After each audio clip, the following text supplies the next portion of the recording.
Welcome to Tenor Tech, where I solve the problems you didn't even know you had. You start by getting into the router admin. This is essential.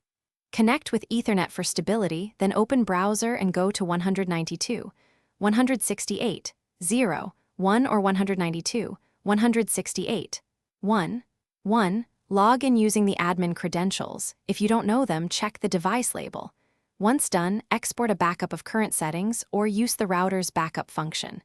This protects you if something goes wrong and makes it safe to change QR or guest features without losing your primary. Now navigate the interface to the wireless or guest network section.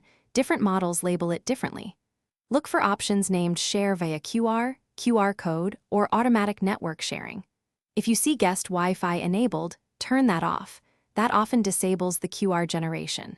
Make sure SSID visibility and password fields are correct and that any auto QR generation toggle is off.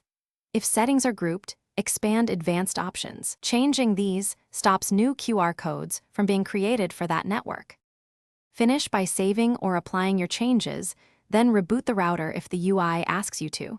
This ensures the QR service restarts with the new settings. Verify by attempting to view or generate a QR inside the admin page or any companion mobile apps. If the QR still appears, disable related services such as guest portals or vendor cloud features and test again. As a last resort, restore the exported backup, then perform a targeted factory reset on the QR/guest feature.